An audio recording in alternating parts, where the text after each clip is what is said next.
ठीक, अब मुझे क्या निकालना है, करंट लायबिलिटी निकालना है। अब करंट लायबिलिटी कैसे निकलेगी, देखो करंट लायबिलिटी के लिए इन्होंने दे रखा है नॉन करंट लायबिलिटीज़ और शेयर होल्डर फंड्स। इसका मतलब क्या हुआ, मैं आपको एक्सप्लेन करूँ, ठीक है। मैं आपको बताऊं कि हमारी बैलेंस शीट यानी कि कंपनीज बैलेंस शीट कैसे बनती है, देखना बहुत इंपॉर्टेंट है। सब कुछ बैलेंस शीट में से ही हमारे फॉर्मूलाज बनते हैं। ये बैलेंस शीट आ गई हुई, ऐसे तो होती है हमारी बैलेंस शीट। सबसे ऊपर हमारा क्या आता है, यहाँ पे आता है फर्स्ट पॉइंट में हमारा इक्विटी एंड लाइबिलिटी साइड, ठीक। सेकंड साइड मेरी जो होती है वो होती है एसेट साइड। होती ही नहीं होती है, बिल्कुल होती है। देखो यहीं से फॉर्मूला बनेगा। इक्विटी एंड लाइबिलिटी साइड में वैसे तो 4 हेडिंग होती है, लेकिन क्लास 12 के अकॉर्डिंग कितनी हेडिंग्स होती हैं, 3 हेडिंग्स होती हैं। सबसे पहली हेडिंग कौन सी होती है, share holder funds.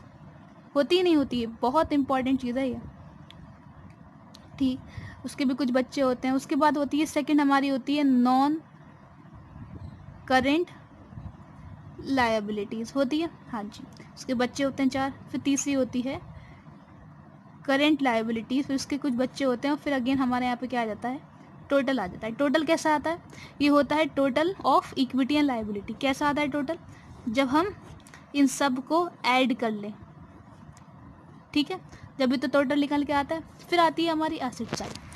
Asset side में हमें पता है सबसे पहले आती है नॉन करेंट एसेट।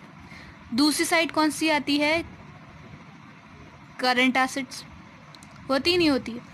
जब मैं नॉन करंट एसेट्स और करंट एसेट को ऐड कर लूँ तो मेरे पास क्या आ जाता है, टोटल ऑफ एसेट आ जाता है। आ जाता है, नहीं आ जाता है, हाँ जी। और हमें ये बात पता है कि जो total of equity and liability side है वो हमेशा किसके इक्वल होता है, टोटल ऑफ एसेट। मैंने क्या बोला, मैंने बोला total liabilities always equals to total assets. ये बात ठीक है कि नहीं, जब भी तो हमें पता चलता है कि बैलेंस शीट मैच हुई नहीं हुई। अगर आप उसकी पार्टनरशिप में जाओ तो पार्टनरशिप में टी फॉर्म बैलेंस शीट बनती थी, तो यहाँ पे लाइबिलिटी आता था, यहाँ एसेट आता था, दोनों का अमाउंट मैच होता था, नहीं होता था 11th क्लास में। हाँ, 12th में भी पार्टनरशिप में ऐसी ही होती है, मतलब liability side is always equals to asset side, ठीक है ना। यानी कि अगर यहाँ पे 10 लाख होगा और यहाँ 5 लाख होगा, तो नीचे भी यहाँ पे 10 लाख होगा और यहाँ पे 5 लाख होगा। यानी कि पिछले साल 5 लाख थी और इस साल 10 लाख।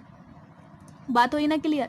यहाँ से कहने का मतलब क्या है, इन्होंने क्वेश्चन में दे दिए हैं टोटल एसेट्स, यानी कि total asset is equals to total liability. यानी कि हमारी टोटल लाइबिलिटीज़ भी कितनी है, 12 लाख है नहीं है, ठीक है। मुझे निकालना क्या है, करंट लाइबिलिटी निकालना है, ओके। टोटल एसेट्स हैं मतलब कि टोटल लाइबिलिटी है।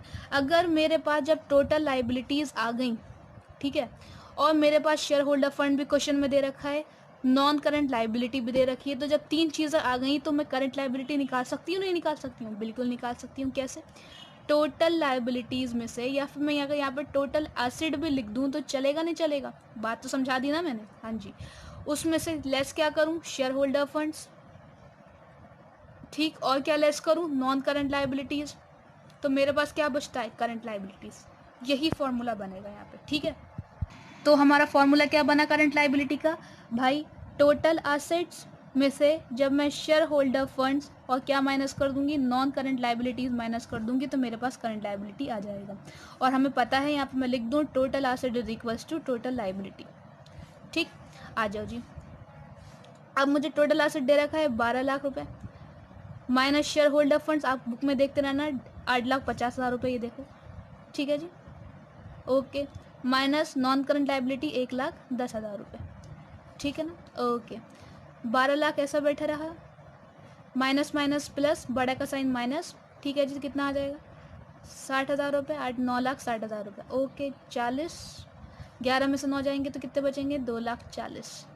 मेरे पास क्या आ गया है, करंट लाइबिलिटी आ गया। फॉर्मूला लगाती हूँ मैं करंट रेशियो का, current asset upon current liability. Current asset कितना है मेरे पास, 3,60,000 रुपये, करंट लाइबिलिटी कितना है, 2,40,000 रुपये।